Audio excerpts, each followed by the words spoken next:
মনের মুকুর গল্প পাঠের আসরে আমার সমস্ত প্রিয় বন্ধুদের জানাই সাদর আমন্ত্রণ। মূল গল্পে যাওয়ার আগে আমি আপনাদের বলবো যে গল্পটি যদি আপনাদের ভালো লাগে তাহলে অবশ্যই একটি লাইক দেবেন ও গল্পটি শেয়ার করবেন। আর যদি চ্যানেলটি এখনো সাবস্ক্রাইব না করে থাকেন তাহলে সাবস্ক্রাইব করে দেবেন। এবার তাহলে মূল গল্পে আসা যাক। আজ আমি আপনাদের পড়ে শোনাবো প্রভাত কুমার মুখোপাধ্যায়ের লেখা একটি গল্প, ভুল শিক্ষার বিপদ। বড়দিনের ছুটিটা মধুপুরে গিয়া যাপন করিবার জন্য তাগাদার উপর তাগাদা পাইতেছি, না গেলে আর চলে না। মধুপুরে আমাদের একটি ছোট বাংলো আছে। শীতকালে প্রায় আমাদের বাড়ির কয়েকজন করিয়া সেখানে গিয়া অবস্থান করেন। এবার বড়দিদি নিজের পুত্রকন্যাদের লইয়া সেখানে অবতীর্ণ। সুরেন ভাইয়া এবার বিয়ে পরীক্ষা দেবেন। তিনি সেখানে আপন পাঠভ্যাস এবং পরিবারের রক্ষণাবেক্ষণ করিতেছেন। দিদির মেয়ে মিনি বা মেনকা রানী আমায় মারাত্মক রকম শাসায় আছে। লিখে আছে, এবার যদি তুমি না আসবে তবে আর তোমার মাথার একটিও পাকা চুল তুলে দেব না, যাও। আর কি করিয়া থাকি। সুতরাং জিনিসপত্র গুছাইয়া অপরাহ্ন ৩ ঘটিকার সময় হাওড়া স্টেশনে উপনীত হইলাম। উফ, সেদিন কি ভিড়! কিন্তু একটাই শুভগ্রহ, শুধু ভদ্রলোকের ভিড়। অধিকাংশই নব্য যুবক, উত্তম পরিচ্ছদে আবৃত, সুগন্ধময়। সকলেরই মুখ প্রফুল্ল, হাস্য পরিহাসে প্রদীপ্ত। মনে হইল যেন কলিকাতার অধিকাংশ তরুণ বিরোহী যুক্তি করিয়া এই ট্রেনেই সুশলায় যাত্রা করিয়াছে। এরূপ জনসংঘ ক্লান্তিজনক নহে, বরং তাহার বিপরীত। গাড়ি ছাড়িল। যুবকগণ উচ্চহাস্যে এবং সিগারেটের ধূমে কক্ষবায়ু ভারাক্রান্ত করিয়া দিল। ব্যান্ডেল অবধি খুব ভিড় হইল, তাহার পর হইতে একটু কমিতে আরম্ভ করিল। পান্ডুয়া স্টেশনে একটি স্থূলকায় ভদ্রলোক আসিয়া আমাদের কামরায় প্রবেশ করিলেন। তাহার মাথায় একটি কালো কমফর্টার পাগড়ির আকারে জড়ানো, চোখের উপর ফ্রেমযুক্ত চশমা, দেহটি একজোড়া সেকালে দৌড়দার হাসিয়াযুক্ত গঙ্গাজলি শালে আবৃত, পায়ে ফুল মোজার উপর ইংরাজি জুতা। বয়স বোধ করি ৬০-এর কাছাকাছি হইবে। বাবুটির সঙ্গে অনেক লোক আসিয়াছিল, জিনিসপত্রও বিস্তর। জিনিসপত্রে কামড়া একেবারে বোঝাই হইয়া গেল। নিচে হইতে একজন বলিল, সব উঠেছ তো, একবার গুনে নিন। শ্রবণমাত্র বাবুটি ১, ২ করিয়া উচ্চ স্বরে জিনিস গণনা করতে আরম্ভ করিলেন। গাড়ি ছাড়িবারও ঘণ্টা দিল। ২ বার গণনা করিয়া বাবুটি বলিলেন, ওরে ৬টা কেন রে, কি ওঠেনি রে, দেখ দেখ দেখ। তখন গাড়ি চলিতে আরম্ভ করিয়াছে। বাবুটি হঠাৎ জানলা দিয়া মুখ বাহির করিয়া প্রাণপণে চিৎকার করে উঠিলেন, ওরে হাঁড়িটা, হাঁড়িটা। একজন গাড়ির সঙ্গে ছুটিয়া আসিল, তাহার হাতে হাঁড়িটা দিতে গেল, কিন্তু তিনি ধরিতে পারিলেন না। হাঁড়িটা পড়িয়া গেল। আমরা ভাঙিয়া যাওয়ার শব্দটা শুনিতে পাইলাম। ভদ্রলোকটি তখন ক্রোধে উন্মত্ত হইয়া সবেগে বেঞ্চের উপর বসিয়া পড়িলেন। উপস্থিত ব্যক্তিমণ্ডলের মধ্যে আমাকে একটু মুরব্বী গোছের দেখিয়া তিনি বলিতে লাগলেন, দেখলেন তো মশাই, দেখলেন একবার কাণ্ড কারখানা, দেখলেন? হ্যাঁ, দিলে হাঁড়িটা ফেলে। আমি লোকটার নালিশে অত্যন্ত আমোদ অনুভব করিলাম। অতি কষ্টে হাসি চাপিয়া বলিলাম, তা কি ছিল হাঁড়িতে? আরে মশাই, খাবার ছিল, ১ হাঁড়ি খাবার ছিল, ২ টাকার মাল, বুঝলেন? গেল, সব প্ল্যাটফর্মে পড়ে একবারে ধুলো মাখামাখি হয়ে গেল। ভোগে হলো না। সেই বাড়ির থেকে পই পই করে বলতে বলতে আসছি, ওরে দেখিস যেন খাবারের হাঁড়িটা ভুলে যাস নে, ওরে দেখিস যেন খাবারের হাঁড়িটা ভুলে যাস নে। তা সে খাবারের হাঁড়িটাই ভুলে গেল। ১ হাঁড়ি খাবার মশাই, ভোগে হলো না। আমি আমার বাজারে খাবারগুলো খাই না কি না, ও আমার আদৌ সহ্য হয় না। আমি যেখানে যাই নিজের খাবার নিজের সঙ্গে করে নিয়ে যাই। আমার পিসিমা আজ ভোর ৫টার সময় উঠে লুচি ভাজতে বসেছেন। লুচি ছিল, কচুরি ছিল, আলু ভাজা ছিল, বেগুন ভাজা ছিল, মোহনভোগ ছিল, মোলনায়ের গোল্লা ছিল আধসের। বলি, মোলনায়ের গোল্লা কখনো খেয়েছ? বক্তৃতার আরম্ভ হইতে সহযাত্রী যুবকগণ মুখ টিপিয়া হাসিতেছিল। এই প্রশ্নে হা হা করিয়া হাসিয়া ফেলিল। আমি যথোচিত গাম্ভীর্য সহকারে বললাম, কই, মনে তো পড়ে না। বাবুটি বলিলেন, ও, তাহলে খাওনি। খেলে নিশ্চয় মনে থাকতো, সে ভুলবার জিনিস নয়। আমি বলিলাম, খুব সম্ভব। বলি, মোল্লায়ের গোল্লার নামডাক শোনোনি? না, ও বিষয়ে বড় চর্চা রাখিনি। তা কোত্থেকে আসছো? কলকাতা। তা নিবাস? কলকাতাতেই। আহ, নিতান্ত ক্যালকিসান তুমি। আচ্ছা, এই মোল্লায়ের গোল্লার একটা গল্প বলি, শোনো। দাঁড়াও দাঁড়াও, এক চেক তামাক সেজে নি। এই বলিয়া তিনি তামাক সারিতে লাগলেন। আমি এতকাল রেলপথে যাতায়াত করিতেছি, এমন অদ্ভুত মানুষের সঙ্গে কখনো সাক্ষাৎ হয় নাই। হায় হায়, এমন বক্তা বঙ্গীয় রাজনীতি ক্ষেত্রে স্থান পাইল না। মনে করিলাম একটা বড় সুবিধা হইয়াছে। ট্রেনটা মধুপুর পৌঁছে অতি বিশ্রী সময়ে, ঠিক ঘুমের সময়। আর ঘুমায়া পড়িলে মধুপুর ছাড়িয়া যাবার আশঙ্কা। তা এই বাগ্মী বড়াই কল্যাণে আমি জাগিয়ে থাকিতে পারিব। নিদ্রাদেবী দূরে থাকিয়া নিজ মন রক্ষা করিবেন। তামাক সাইতে সাইতে বৃদ্ধ বলিলেন, বাবুর নাম? আগে মহানন্দ চট্টোপাধ্যায়। হুম, আমার নাম শ্রী মদন গোপাল দেব শর্মা মুখোপাধ্যায়। নিবাস মোল্লায়ের নিকট ইলছোবা গ্রাম, জেলা বর্ধমান। যজ্ঞেশ্বর পণ্ডিতের সন্তান আমরা, নৈকস্য কুলীন। যজ্ঞেশ্বর পণ্ডিতের 7 পুত্র ছিলেন। যজ্ঞেশ্বরের সুত 7, তন্মধ্যে একজন ছিলেন শঙ্কর জানকীনাথ। আর আমরা সেই শঙ্কর জানকীনাথের সন্তান, বুঝলেন? এ বক্তৃতাটি এত সংক্ষিপ্ত হইল, তার কারণ মদন গোপালবাবু কলিকায় ফুঁ দিতে আরম্ভ করিলেন। তাহার মুখভাব কিঞ্চিত পূর্বে করুণ ভাবাপন্ন ছিল। তাহার কারণ বোধহয় সদ্যপ্রাপ্ত সন্দেশের শোক। এখন বরং একটু গর্বিত দেখাইতেই লাগিল। তাহা বোধহয় কুলগৌরবে স্মৃতিজনিত। যা হোক, আমি পরম কৌতুকের সহিত লোকটির প্রাণে চাইতে লাগলাম। গাড়িও বর্ধমানে পৌঁছিল। আমার চুরুট ফুরাইয়াছিল। নামিয়া কেলনারে গেলাম চুরুট কিনিতে। যতক্ষণ গাড়ি ছাড়িবার শেষ ঘণ্টা না হইল, ততক্ষণ প্ল্যাটফর্মের উপর পাইচারি করিয়া বেড়াইতে লাগিলাম। গাড়ি ছাড়িলে দেখিলাম আর সকলে নামিয়া গিয়াছে, শুধু আমরা দুইজনে আছি। মদন গোপালবাবু আমার প্রতি নেত্রপাত করিয়া বলিলেন, তারপর সদানন্দবাবু? আমি বাধা দিয়া বললাম, আগে আমার নাম মহানন্দ। ওহো, ঠিক ঠিক ঠিক। আচ্ছা, হ্যাঁ, মহানন্দবাবু, তা কতদূর যাওয়া হবে? মধুপুর। আমি যাব কাশী। হ্যাঁ, তুমি তো এক্ষুনি পৌঁছে যাবে, হে। ওই 2 ঘন্টা কি 3 ঘন্টা বড় জোর। আমায় যেতে হবে আজ সমস্ত রাত, কাল সমস্ত দিন। তাই বলছি কি না, এই সমস্ত রাত সমস্ত দিন যে গাড়িতে কাটবে, কি খেয়ে প্রাণ ধারণ করি। কাল সন্ধ্যাবেলা কাশী পৌঁছে যাবো। এখন কাশীতে আমার মা ঠাকুরুন রয়েছেন কিনা। আজ 3 বৎসর তিনি কাশীবাসী। বৃদ্ধ হয়েছেন, বয়স 70 বৎসরের উপর হয়েছে, কিন্তু এখনো প্রত্যহ ভোরে উঠে দশাশ্বমেধ ঘাটে গিয়ে স্নান করে আসেন। কি শীত, কি গ্রীষ্ম, কি বর্ষা, কি বাদল। গত ভাদ্র মাস থেকে একটু একটু ঘুসঘুসে জ্বর হচ্ছে শুনেছি, তাই একবার ভাবলাম দেখে আসি। আছেন ভালো জায়গাতেই, কোনো চিন্তার কারণ নেই। তবে কিনা কানে শুনে সন্তান হয়ে কি করে চুপ করে বসে থাকি বলুন। আমার গুরুদেবের মধ্যম পুত্রটি কাশীর কলেজে অধ্যাপক, সেখানেই সপরিবারে থাকেন। আর সেইখানে আমার মা ঠাকুরুনকে রেখে দিয়েছি।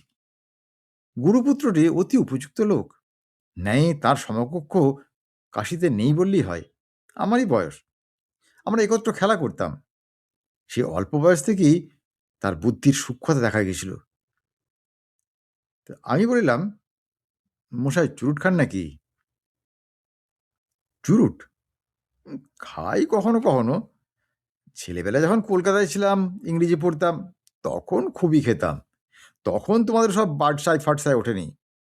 আচ্ছা, ভালো চুরুট আছে? আমি বললাম, মন্দ নয়, দেখুন না। বলিয়া আমার সিগার কেস খুলিয়া তাহার সম্মুখে ধরিলাম। তিনি একটি চুরুট লইয়া ধরাইয়া লইলেন, আমি একটি ধরাইলাম। গাড়ি তখন রানীগঞ্জ পার হইয়াছে। দুই ধারে অনেক কয়লার খনি। স্থানে স্থানে স্তূপাকারে কয়লায় আগুন ধরায় দিয়াছে, খুব আলো হইয়াছে। কাছে খোলা ইট সাজায়া অস্থায়ী ঘর নির্মাণ করিয়া কুলিরা বসিয়া আছে, কেউ বা খাদ্যপাক করিতেছে। আমারও ক্ষুধা পাইয়াছিল। ভাবিলাম এই বেলা কিছু খাইয়া লই। সঙ্গে আমার টিফিন বাস্কেট ছিল, তাহাতে বাড়ি হইতে খাবার এনেছিলাম। মদন গোপালবাবুর জিনিসপত্র সরাইয়া অতি কষ্টে টিফিন বাস্কেটটা বাহির করিলাম। ভাবিলাম আমি আহার করিব, আর আমার এই সহযাত্রীটি অভুক্ত থাকিবেন? অথচ যদি আহ্বান করি তবে খাইবেন কিনা তাহারও তো স্থিরতা নাই, কারণ আমার এই জিনিসগুলি ঠিক হিন্দু ধর্মসঙ্গত নয়। তা ভাবিয়া চিন্তা স্থির করলাম, বলিয়াই দেখি, খান উত্তম, না খান কি করা যাইবে। টিফিন বাস্কেটটি বেঞ্চের উপর তুলিয়া খুলিয়া বলিলাম, মদনবাবু, আপনি খাবার যা এনেছিলেন তা তো গেল, আমার সঙ্গে কিছু খাবার আছে, যদি আপত্তি না থাকে তাহলে দুজনে খাওয়া যাক। মদনবাবু আমার বাস্কেটের প্রতি ঔৎসুক্যপূর্ণ নেত্রপাত করে বলিলেন, কি আছে তোমার ওতে? আমি বললাম, এই রুটি আছে, ডিম আছে, ২-৩ রকম মাংস আছে, মাখন-টাখন আছে। ও হিন্দু মাংস তো? হোটেল নয় তো? না, না, হিন্দু মাংসই। আমার বাড়ির ব্রাহ্মণের পাক করা।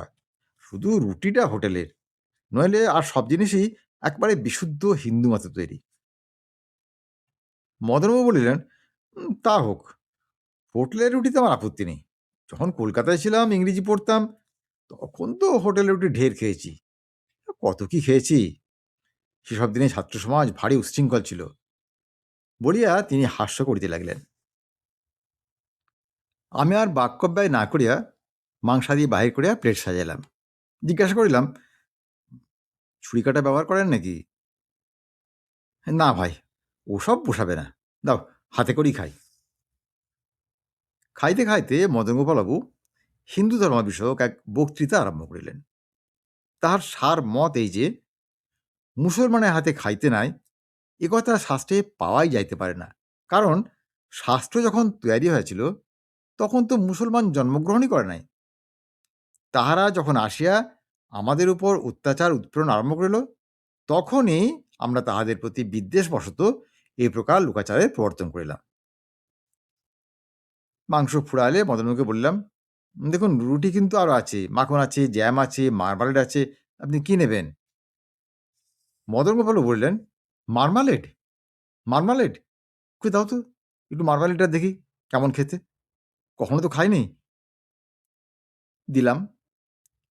আহারান্তে গেলাসের জল লইয়া জানলার বাহিরে তিনি হাত মুখ ধুইয়া ফেলিলেন। আবার শালখানি উত্তমরূপে দেহে জড়াইয়া বেঞ্চের উপর পা তুলিয়া উপবেশন করিলেন। তাহাকে আর একটা চুরুট দিতে চাহিলাম, কিন্তু তিনি বলিলেন, না, তামাক সাজি, ফুঁকো কলগে আছে, কেউ লাগে না রে দাদা। তামাক সাজা হইলে আমি বলিলাম, কই মদনবাবু, সে মুন্নাই গোল্লা গল্পটা তো বললেন না? তিনি বললেন, হ্যাঁ, হ্যাঁ, কোথায় একেবারেই ভুলে যাচ্ছিলাম। আসলে সেটা আমাদের আমলের কথা নয়, আমরা গল্প শুনেছি। গল্পটা এইরকম, বর্ধমানে মহারাজ মুলনাইয়ের গোল্লা খেয়ে ভারী খুশি। তাই মহারাজ হুকুম করলেন, মুলনাইয়ের যে প্রধান মোদক তাকে নিয়ে এসো, বর্ধমানে বসে সে গোল্লা তৈরি করুক। রাজার হুকুম, কি আর করে। প্রধান মোদক চাটু খুন্তি নিয়ে বর্ধমানে উপস্থিত হলো, গোল্লাও তৈরি করলো, কিন্তু সেরকম স্বাদ যে আর হলো না। তখন রাজা বললেন, মোদকের পো, কই, সেরকম তো হলো না। তখন মোদক জোড়হস্ত করে বললেন, মহারাজ, ভয় কব না নির্ভয় কব? মহারাজ বললেন, ভয় ছেড়ে নির্ভয়ে কও। মোদক বলল, মহারাজ, মুন্নাই থেকে আমাকেই নিয়ে এসছেন, মুন্নাইয়ে মাটিও আনতে পারেননি, আর মুন্নাইয়ের জলও আনতে পারেননি। বলিয়া মদনবাবু অত্যন্ত হাসিতেও কাশিতে লাগলেন। তার হাসি ও কাশি থামিলেই বলিলেন, মোল্লায়ের গোল্লা না খেলে তার মর্ম বুঝতে পারবে না। আচ্ছা, আমি কাশী থেকে ফিরে আসি, দাঁড়াও। একটা রবিবার কি শনিবার আমাদের এখানে আসতে পারো না? অনায়াসে। আচ্ছা, তাহলে আমি তোমায় নিমন্ত্রণ করে পাঠাবো, এসো। স্টেশনে আমি গরু গাড়ি পাঠিয়ে দেবো, তোমায় নিয়ে যাবে। পান্ডুয়ার থেকে ইলছবা বেশি দূর নয়। আমি তোমাকে মুন্নায়ের গোল্লা খাইয়ে দেব, আর আমাদের দেশি মারওয়াড়েরও খাইয়ে দেব। আমি আশ্চর্য হয়ে বললাম, দেশি মারওয়াড়িটা আবার হয় নাকি? তা তো জানি নে। মদন গোপালবাবু হাসা বললেন, হ্যাঁ, তুমি নিতান্ত একবারে ক্যালকেশিয়ান। খালের বাইরের আর কোনো খবর রাখো না। ধানের গাছ দেখোনি বোধহয়? ধানের গাছে লাল লাল ফুল হয়, গুঁড়ি চিড়ে বড় বড় তক্তা হয়, জানো? বলিয়া তিনি পুনশ্চ হাসিতেও কাশিতে আরম্ভ করলেন। একটু সুস্থ হয়ে বললেন, এই মারমালের মারমালের বেলের মোরব্বা গো। কেন, ও তো কলকাতাতেও পাওয়া যায়। আমি চুরুটে একটা লম্বা টান দিয়া বললাম, "হ্যাঁ, মাফ করবেন, মারমালের সঙ্গে বেলের কোনো সম্পর্ক নেই।" কি? হ্যাঁ, মারমালের সঙ্গে বেলের কোনো সম্পর্ক নেই। কেন? মারমালেড মানে কি? বেলে মোরব্বা নয়? না, একেবারেই নয়। বিলক্ষণ! তুমি বললেই আমি শুনবো। আমরা ছেলেবেলায় পড়েছি মারমালেড মানে বেলের মোরব্বা। দেখুন, মাস্টারমশাই আপনাকে ভুল শিক্ষা দিয়েছিল। তাহলে বেলের মোরব্বা নয় তো কিসের মোরব্বা? দেখুন, যদি মোরব্বাই বলেন তো বলব কমলা লেবুর মোরব্বা। আর এই কথা শুনিয়া মদনগোপালবাবু চমকিয়া উঠিলেন। খুব ভীতস্বরে বলিলেন, কমলা লেবুর মোরব্বা? আমি ভাবিলাম ব্যাপারখানা কি? আমি বিস্মিত হয়ে বললাম, হ্যাঁ, কমলা লেবু বই কি? দেখো, কমলা লেবুর হলে তো একবারে মিষ্টি হতো। কমলা লেবু যদি, তো স্বাদ একটু মিষ্টির সঙ্গে কষা কষা কেন? এটা তো আমাদের এরকম সাধারণ কমলা লেবু নয়। স্পেনে সেভিল দেশে একরকম কমলা লেবু হয়। দেখতে ঠিক এইরকমই, তার স্বাদ একটু কষা। আর সেই লেবুতেই মারমালেড হয়। মদন গোপালবাবুর মুখে ভয়ের স্থানে বিরক্তির চিহ্ন দেখা যেতে লাগল। বলিলেন, তুমি ঠিক জানো? তার স্বরটি কিছুটা রুক্ষ। হ্যাঁ, ঠিক জানি। তখন মদনবাবু আমাকে ভেঙায় বললেন, হ্যাঁ, ঠিক জানি। আমি অত্যন্ত আশ্চর্য হইলাম, ভয়ানক রাগও হইল। বলিলাম, দেখুন মশাই, এই মুখ ভেঙানোটা অনেকে ভদ্রতার লক্ষণ বলে মনে করে থাকেন। এই বলিয়া আমি জানলার দিকে পিঠ করিয়া বেঞ্চের উপর পা রাখিয়া কক্ষের ছাদে বাতির পানে চাহিয়া রহিলাম।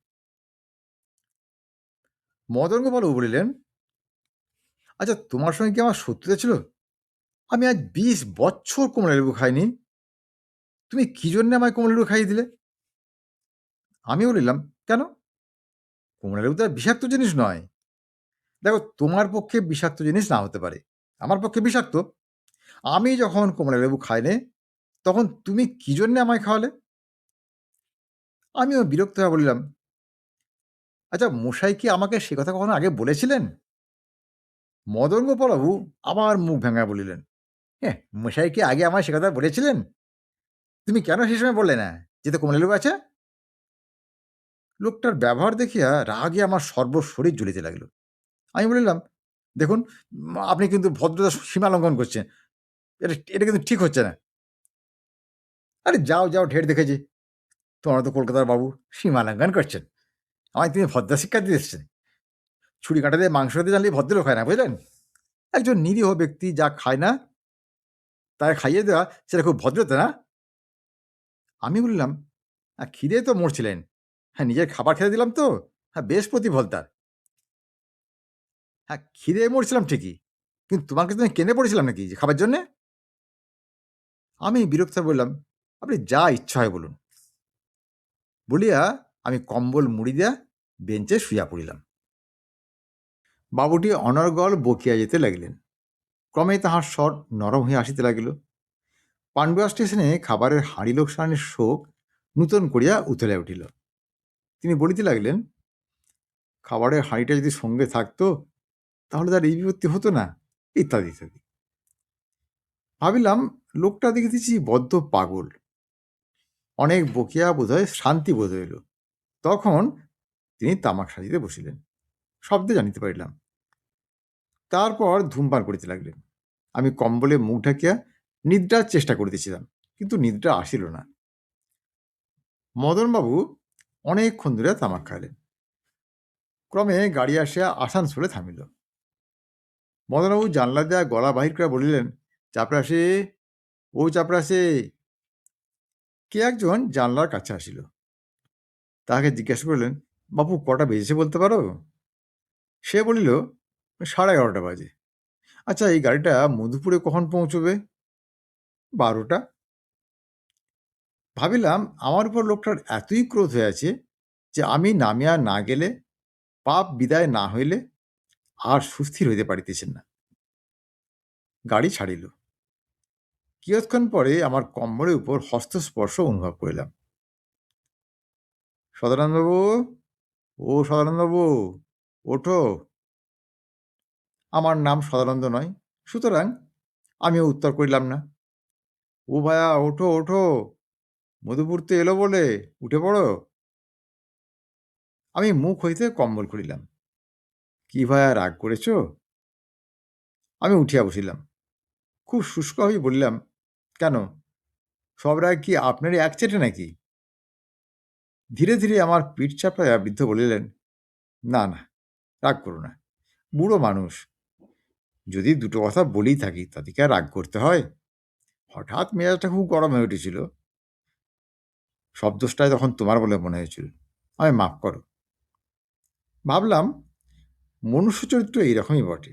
এখনও বলিতেছেন, সব দোষটাই তোমার বলে মনে হয়েছিল, অর্থাৎ এখনো মনে এই বিশ্বাস রইয়াছে যে সবটা না হোক, অন্তত কিছুটা দোষ আমার, তাহাতে সন্দেহ নাই। কিন্তু বৃদ্ধের স্বর এমন কোমল ও কারুণ্যপূর্ণ যে তাহার প্রতি পূর্ব বিরাগ তখন আমি মন হইতে একেবারে বিদরিত করে ফেলিলাম। ক্ষমাসূচক হাস্য করিলাম। মদনবাবু বলিলেন, আমি কেন যে কমলালেবু খাইনি তোমায় তা যদি খুলে বলি, তখন তুমি বুঝতে পারবে। মদনবাবু চক্ষু যেন কালিমাময়, একটু কাশিয়া বলিলেন, শুনবে? তাহার স্বর অত্যন্ত নিচু। তিনি আরম্ভ করিলেন, সে 20 বছরের কথা, আমি একটা মানুষ খুন করেছিলাম। আমি শিহরে উঠিলাম, মানুষ খুন? হ্যাঁ, খুন বই কি, সে খুনই বলতে হবে। শোনো, 2রা মাঘ আমার বড় মেয়ের বিয়ে দেবে বলে পৌষের শেষে কলকাতায় গিয়েছিলাম বাজার করতে। একটা মেসের বাসায় গিয়ে উঠেছিলাম। সেখানে সব কলেজের ছেলেরা থাকতো। কোনো ঘরে জায়গা ছিল না, শুধু একটি ঘরে জায়গা ছিল, আর সে ঘরে একজন জ্বর রোগী পড়েছিল, আর তার শালাও সেই ঘরে থাকতো। ভগ্নিপতির নাম কেদার, শালার নাম প্রবোধ। ভগ্নিপতিটি বাঙাল, বয়স 20-22 হবে। প্রবোধ তার চেয়ে 2-3 বছরের ছোট ছিল। প্রবোধ কলেজ কামাই করে ভগ্নিপতি খুব সেবা টেবা করত।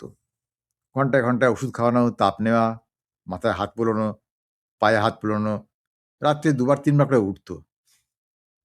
কদিন ছোকরা খুব লুটোপুটি খেয়ে একদিন কতকটা সুস্থ হলো, জ্বর টানাটা কম দেখা গেল। আমি সেদিন সন্ধ্যেবেলা বাড়ি যাব। সকালে মাধববাবুর বাজার থেকে ভালো দেখে 100টা কমলালেবু কিনে আনলাম। প্রবোধকে জিজ্ঞাসা করলাম, দেখো, রুগী মানুষ তো, এই ঘরে লেবুগুলো। প্রবোধ বলল, তা কোনো চিন্তা নেই, আপনি স্বচ্ছন্দে রাখুন। রেখে আমি আবার বাজার করতে বেরোলাম। প্রবোধ ভগ্নিপতি একটু ভালো আছে দেখে কদিনের পর কলেজে গেল। সন্ধেবেলা বাসায় এসে দেখি সর্বনাশ হয়েছে আর কি। একা ঘরে লোভ সামলাতে না পেরে কেদার 17টা লেবু খেয়ে ফেলেছে। জ্বর একেবারে বিকারে দাঁড়িয়েছে। আমার বাড়ি যাওয়া ঘুরে গেল। রোগীর সেবা করতে বসলাম। মেয়ের বিয়ের টাকা ভেঙে ভালো ভালো ডাক্তার আনলাম। কলকাতা শহরে যদ্দূর যা হতে পারে কোনো কিছু ত্রুটি করলাম না। অনাহারে অনিদ্রায় বসে 3 দিন শুশ্রূষা করলাম, কিন্তু কিছুতেই বাঁচাতে পারলাম না বলিয়া বৃদ্ধ চুপ করিলেন। আমি মন্ত্রমুগ্ধবৎ বসিয়া এই শোক কাহিনী শুনিতেছিলাম। বাহিরে মহা অন্ধকার, গাড়ি দ্রুতবেগে ছুটিতেছে, ছাদের উপর লণ্ঠনটির আলো ম্রিয়মান, পলিতায় গুল জমিয়াছে। গভীর রাত্রে একটি কামরায় আমরা 2টি প্রাণী বসিয়া। আমি একটি দীর্ঘ নিঃশ্বাস ফেলিয়া বলিলাম, তাতে আপনার অপরাধ কি? আপনি তা জেনে শুনে করেননি, বিশেষত তার শালা যখন ওই কথা বলল। দেখো, শালা ছেলে মানুষ, আমি তার বাপের বয়সী। সে যে ভুল করল, আমার সে ভুল করবার কি অধিকার ছিল?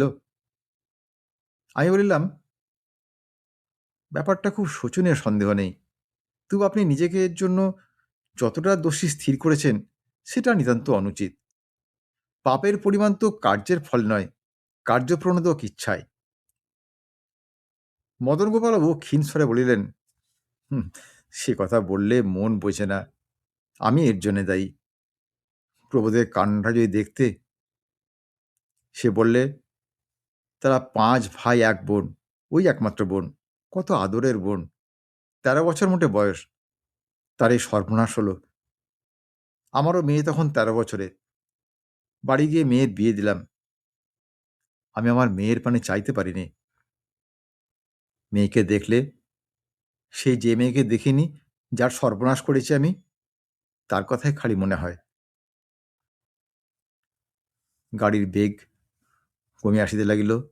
এইবার মধুপুর। বৃদ্ধকে আমি কি সান্ত্বনা দিব? বলিলাম, মদনগোপালবাবু, আপনি বৃথা নিজেকে দোষী করেন। জন্ম মৃত্যু এসব ঈশ্বরাধীন ঘটনা, মানুষের অধীন নয়। আপনি আমাদের শাস্ত্র বিশ্বাস করেন না? মদনগোপালবাবু নিরুত্তর রহিলেন, তাঁহার চক্ষে জল। গাড়ি থামিল।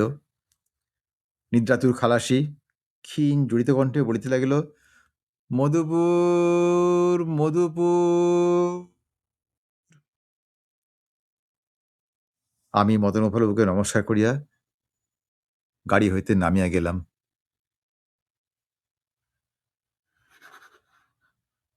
আজকের গল্প তাহলে এখানেই শেষ করছি। গল্পটি কেমন লাগলো তা কমেন্ট করে জানাবেন। আর যদি ভালো লাগে তাহলে একটা লাইক দেবেন ও গল্পটি শেয়ার করবেন। আর যদি মনের মুকুর চ্যানেলটি এখনও সাবস্ক্রাইব না করে থাকেন, তাহলে এখনই সাবস্ক্রাইব করে দিন। আজ তাহলে আসি বন্ধু, খুব শীঘ্রই আবার হাজির হব এরকম একটি সুন্দর গল্পের ভিডিও নিয়ে। ততক্ষণ সবাই খুব ভালো থাকুন, সুস্থ থাকুন, আনন্দে থাকুন। নমস্কার।